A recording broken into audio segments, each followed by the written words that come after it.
bertanya, apa ada pertanyaan-pertanyaan yang nggak berhubungan dengan penelitian tujuan studi yang santuy kayak apa hal membahagiakan dalam hidupmu? Ada nggak pertanyaan seperti itu, Kak? Dari Kak Nila mungkin? Ada nggak? Ada, Kak. Ada. Termasuk apa kelebihanmu dan apa kekuranganmu gitu. Oh, itu maksudnya ke psikologi ya? Atau apa itu? Mungkin ya.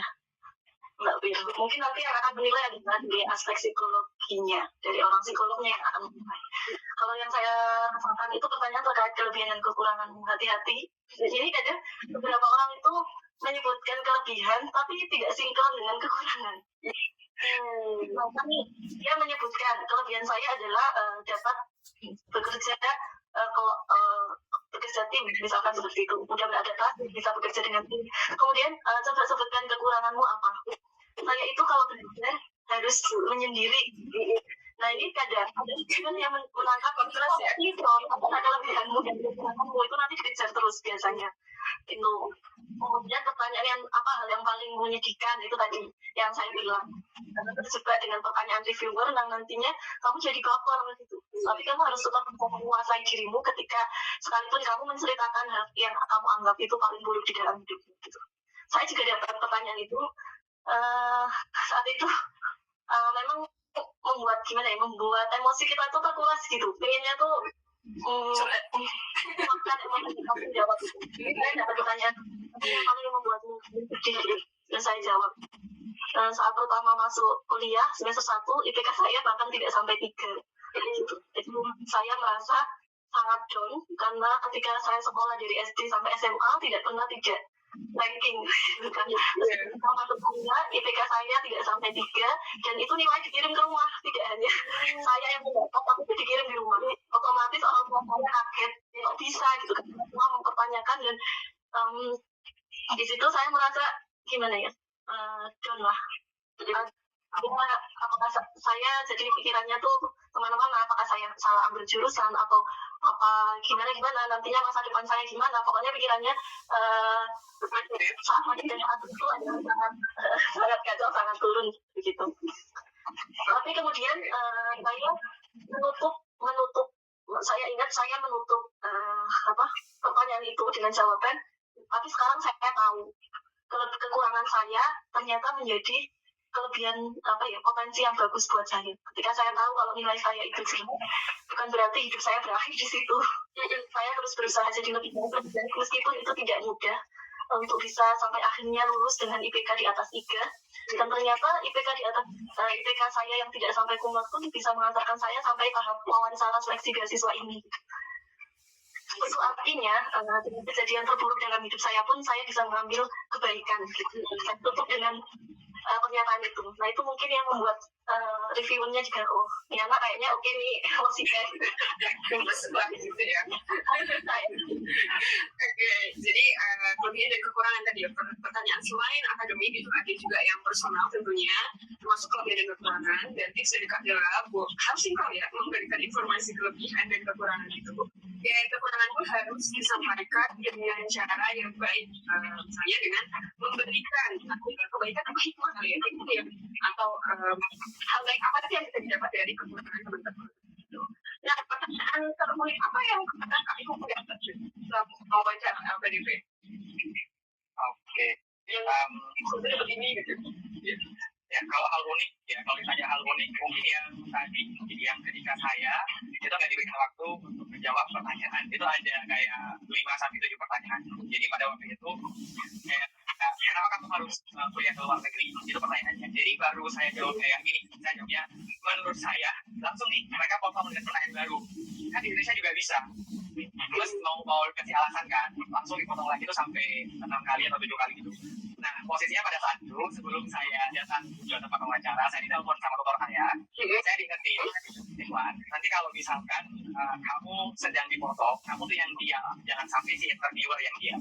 Karena mungkin saya orangnya kayak yang nggak mau ngalah gitu, karena udah lama belajar sama beliau, dan beliau itu tahu saya itu orangnya gimana gitu.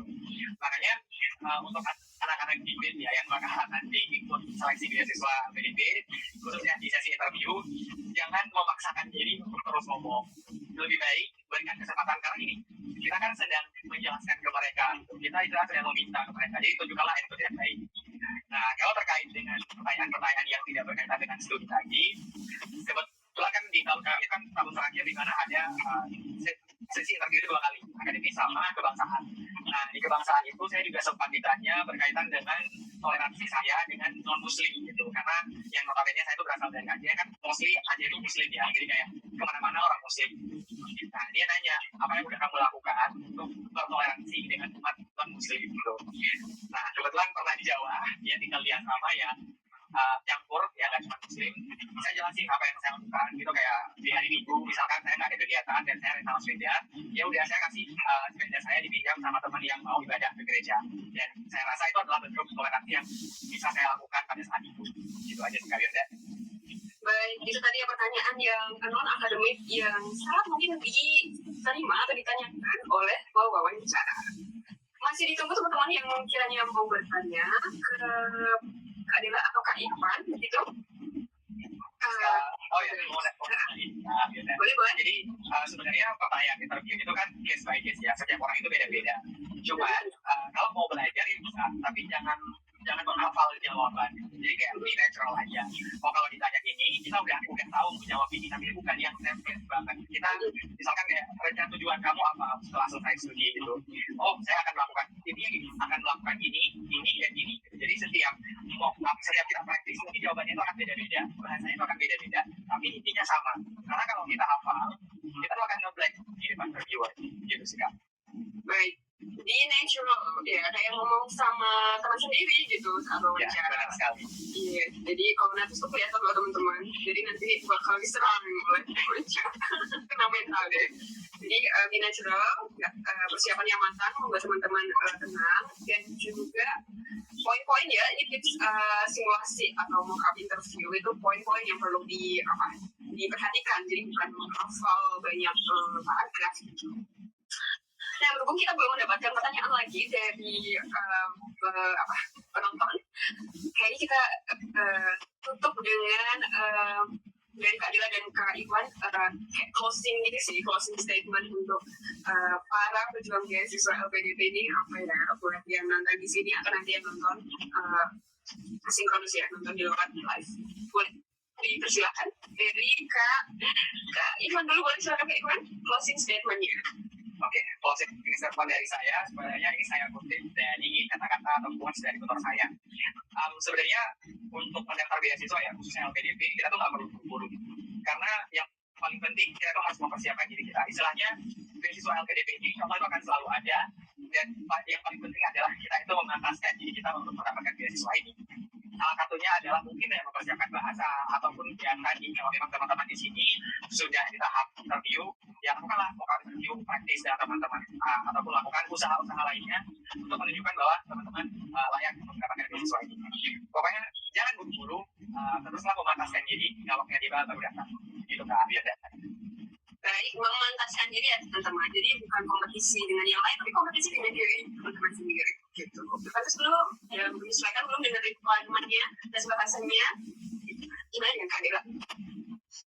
Kalau saya, pelajaran utama yang saya dapat dari perjalanan LPDP ini adalah jangan terlama-lama terpuruk dalam keadaan. Boleh kita bersedih dengan kondisi yang mungkin membuat hati kita tuh kecewa, sedih, tapi jangan berlama-lama. Pelajaran yang saya ambil adalah ketika kita tidak lama-lama terpuruk oleh suatu keadaan, kita bisa melihat peluang. Dengan kita melihat peluang itu, kita akan belajar menggali potensi apa yang masih kita punya, kesempatan apa yang masih kita punya, dan kita belajar dari kesalahan yang membuat kita terpuruk itu. Jadi, kalian semangat. Baik, intinya dari Kak Dela, ayo jangan terpuruk, bangkit gitu ya Kak, ya bangkit lagi. Kalau misalnya gagal di tahap 1, boleh coba di tahap 2 sampai teman-teman terima gitu ya. Jangan mudah putus asa. Jangan mudah putus asa aja. Ya betul sekali ya, harus bangkit lagi ya. Semangat buat teman-teman pejuang beasiswa, utamanya pejuang beasiswa LPDP. yang di bulan Mei ini sedang mengikuti seleksi wawancara UPDP. Semoga semuanya berhasil dan buat teman-teman yang sedang mempersiapkan berkas untuk di tahap 2 ya, tahap 2 UPDP nanti. Semoga semuanya lancar ya dari mulai tes bahasa, kemudian mendaftar di universitasnya, mencari profesor, menyusun proposal. Jadi selalu semangat, memang nggak bisa dalam satu hari, harus dicicil ya teman-teman, yang mana dulu yang mau dikerjakan gitu. Nah, terima kasih banyak yang aku mau mengucapkan ke Kak Iwan dan Kak Adela yang sudah bersama kita semua di sini memberikan berbagai pengalamannya yang tentunya semoga bermanfaat buat penonton ya.